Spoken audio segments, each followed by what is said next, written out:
안녕하세요. 코딩하는 농부입니다. 오늘은 감자의 싹을 내기 위해서 해주는 간단한 방법을 설명드리려고 합니다. 그리고 영상 뒷부분에서는 지난 영상에서 마늘에 웃거름을 주는 영상을 올려드렸는데요. 많은 분들이 댓글에 궁금한 점들을 올려주셔서 간단하게 질문에 대해서 정리를 해드리도록 하겠습니다. 먼저 오늘 준비한 감자를 심기 전에 싹을 잘 내는 방법을 설명드릴 건데요. 먼저 감자의 종자를 이미 선택해서 가지고 계실 겁니다. 감자의 품종도 이렇게 다양하게 있는데요. 쪄서 먹거나 찌개 조림용으로 가장 일반적인 품종으로 사용되는 수미 감자가 있고요. 저희 서산 지역도 이 수미 품종을 가장 많이 재배하고 있습니다. 그리고 이 수미와 함께 많이 심는 품종이 이 추백이라는 품종인데요. 추백은 보통 감자로 과자를 만드는 과자 공장에 많이 보내지고요. 일반 식용으로는 이 수미 품종을 가장 많이 선호하고 또 맛도 확실히 수미가 맛있습니다. 그럼 이렇게 밭에 심을 감자를 구하셨다면 이렇게 박스에 둔 채로 어둡게 해서 보온 덮개를 덮어주실 텐데요. 이때가 휴면 상태의 시감자를 휴면을 타파하게 하는 과정입니다. 휴면 기간 동안에는 보통 4도씨 정도에 보관을 해서 휴면을 유지하다가 18도에서 25도 사이에 온도에서 캄캄한 곳으로 옮겨주면 되는데요. 이때는 바람이 잘 통하고 습도도 85에서 90% 정도를 유지하면서 감자의 수분 손실을 적게 해주셔야 합니다.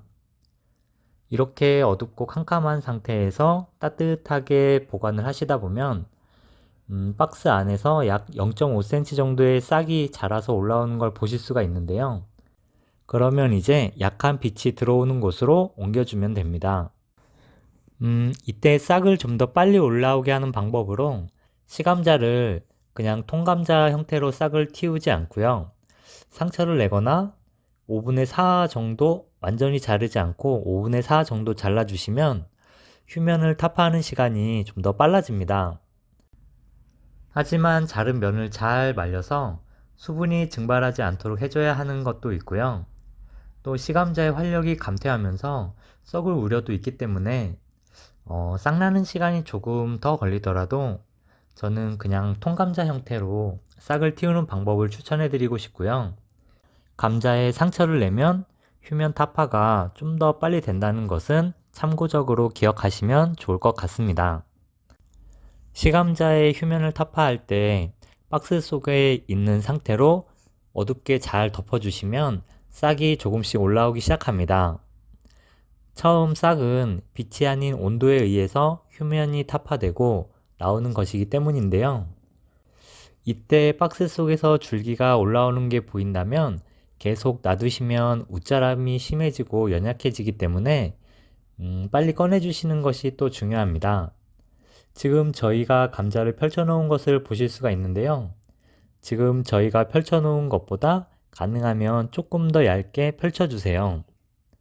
저희는 예년에는 더 얇게 펼쳤었는데 올해는 공간이 좀 협소해서 살짝 더 쌓아서 깔았지만 가능하시다면 조금 더 많이 펼쳐주시는 것이 감자가 햇빛을 더 많이 보고 싹이 건강하게 자라는 데 도움이 됩니다.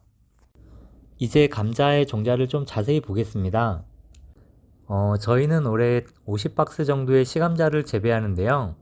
한 번에 시감자를 다 구할 수가 없어서 강원도 시감자와 서산시에서 보급종으로 나오는 것을 함께 사용했습니다. 그런데 이렇게 봐도 감자의 외관 느낌이 달라지는 것을 좀 느낄 수가 있는데요. 이런 것을 시감자의 외관에 따른 나이, 즉 서령이라고도 합니다.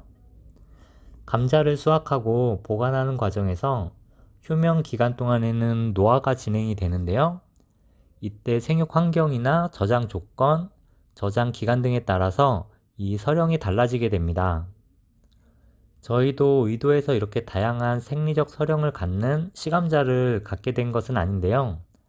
보급종을 받아서 이렇게 펼쳐보니 이렇게 다양한 서령이 보이게 되었습니다.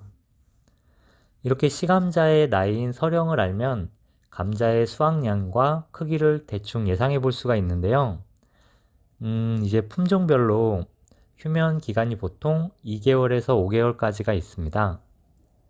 감자는 휴면 기간 동안에는 발화를 하지 않기 때문에 감자를 재배해야 하는 시기가 되면 인위적인 방법으로 휴면을 타파 유도하는데요. 보통 서서히 따뜻한 온도로 옮기면서 휴면을 타파해 줍니다. 여기 감자를 보시면 이쪽은 확실히 동글동글하고 확실한 정화 우세 현상을 볼 수가 있는데요. 이건 어린 서령입니다.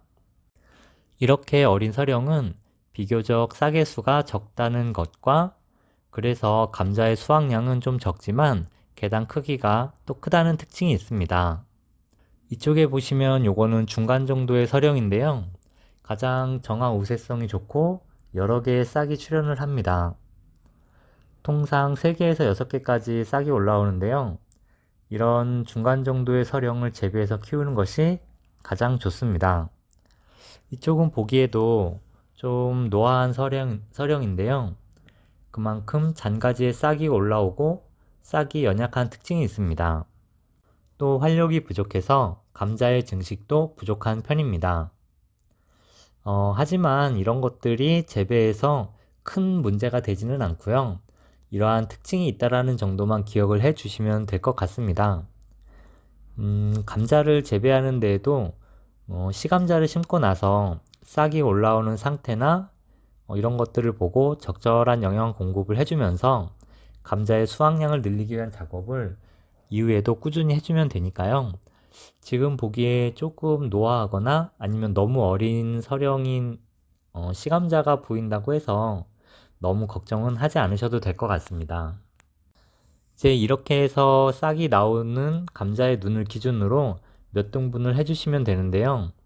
감자를 쪼개는 영상은 조만간 다시 준비해서 올려드리도록 하겠습니다. 하지만 그 전에 언제쯤 감자를 쪼개면 좋을지는 마지막으로 말씀을 드리겠습니다. 감자의 눈에서 싹이 올라오고 이 싹이 올라오는 것을 기준으로 이제 몇 등분을 해서 감자를 쪼개실 텐데요. 감자의 쪽은 심기 최소 3일에서 4일 전쯤에 해주시는 것이 좋습니다. 물론 심기 바로 전에 해주시는 것이 더 좋고요. 감자를 심기 전에 너무 일찍 감자 쪽을 내주시면 감자의 쪽을 내준 단면에서 수분 증발이 되게 되고 그 부분에서 마르게 됩니다. 그럼 그만큼 성장에도 별로 좋지 않으니까요. 너무 일찍 감자를 자르지 마시고 심기 3일에서 4일 이내에 잘라주시면 심는 날까지 적당할 것 같습니다. 그럼 이제 지난주 마늘 웃거름 주는 영상에 대해서 질문 올려주신 것들을 몇 가지 정리해서 말씀드리겠습니다. 첫 번째는 웃비료는 12도 이상일 때 추비를 해야 한다는 말씀이었는데요. 이 말씀은 맞는 말씀입니다. 마늘이 비료를 흡수하는 적정 온도가 있는데요. 12도면 충분하고요. 최소 9도 이상인 경우 흡수를 시작합니다. 하지만 저희 지역에 농사를 짓는 분들도 이 점을 알고 계시는데요. 좀 더 일찍 추비를 했을 때 마늘의 성장이 달라진다는 것을 경험으로도 알고 계셔서 기온이 좀 낮더라도 2월 말경부터 마늘, 양파에 추비를 많이 하십니다. 다음은 토양살충제를 어떻게 줘야 하냐는 질문이셨는데요. 일단 고자리파리나 뿌리응애는 땅속에 있기 때문에 눈으로 직접 보기가 어렵습니다. 하지만 마늘의 상태가 안 좋아진다면 한 개 정도 뽑아 보셔서 뿌리의 상태를 확인해 보셔야 하는데요. 이때 뿌리 부분에 고자리파리나 응애가 확인이 된다면 관주를 해서 벌레 방제를 해주셔야 합니다. 마지막으로 마늘잎 안쪽에 비료가 들어가도 되는지 물어보셨는데요. 물론 마늘잎 위에 비료가 있으면 그 부분은 구멍이 나거나 좋지 않습니다. 대신 비가 오기 직전에 비료를 뿌려서 빗물에 녹아내리도록 해주시면 그 피해를 예방할 수 있다는 점 참고하시면 될 것 같습니다. 이상으로 간단하게 질문해 주신 것들을 정리해서 말씀을 드렸고요. 오늘은 감자의 싹이 튼실하게 올라오도록 휴면에서 깨어난 감자를 햇빛이 나는 곳에 옮기고 아침 저녁으로 보온 덮개를 열었다 덮는 이유에 대해서 말씀드렸습니다. 이제 곧 감자를 심어야 하는 시기인데요. 건강한 싹이 잘 나오도록 해서 감자를 잘 심으시길 바라겠습니다. 오늘 영상은 여기까지입니다. 영상 시청해주신 분들 너무 감사드리고요. 또 영상이 도움이 되셨다면 구독과 좋아요도 꼭 부탁드립니다. 항상 건강하고 편안한 날들 되세요. 감사합니다.